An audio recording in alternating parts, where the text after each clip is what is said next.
po ay si Santi. By profession po ay isang engineer, computer engineer at real estate broker.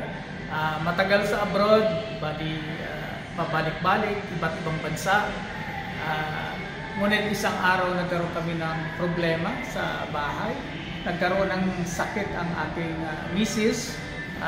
Nagkaroon ng spine tumor sa T10 at nawalan din siya ng trabaho. At the same time, actually retired manager ng Citibank ang wife ko.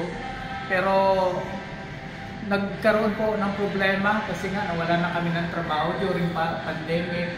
At na-meet po namin itong Fermax doon sa isang hotel sa Cavite at nakabili po ako dahil during that time mahirap bumili dahil COVID, pero dineliver po sa bahay. That time hindi ko alam kung anong gagawin. Ika nga parang kapit sa patel, bahala na, pahid ka lang ng pahid, pati ako pumapahid para to avoid yung COVID. Pero isang araw, nagulat na lang ako, yung bukol ng wife ko dito sa left side, bigla na lang nawala. At the same time, nagulat na lang kami at nakalakad na po siya, nakatayo.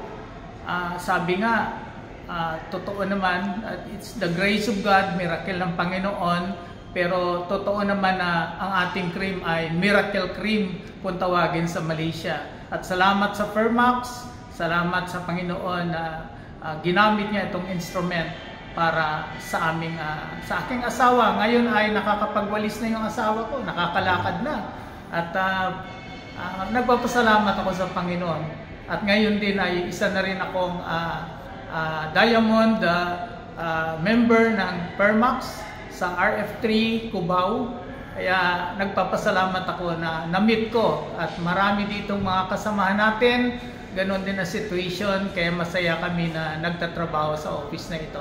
So, thank you and napakagaling. Hindi mo talaga masabi that first time na nangyari ito sa amin. Ang galing ng Fermax. Okay. Kung makikita nyo, kakwentuhan ko lang siya ngayon. Pero nung nagkwento siya, according to his testimony, talagang kakaiba.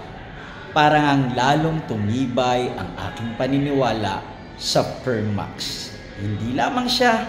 Ngayon, gumaling ang asawa. Medyo sabi niya kanina, ang sabi ng barbero niya, kumapal ang kanyang buhok. Umitim pa. At umitim pa. Kaya naniniwala ako ang bulsa niya ay darating kakapal din dahil sa Fermax. Yes. RF3, sumama na kayo dahil kayo ang aming kasunod.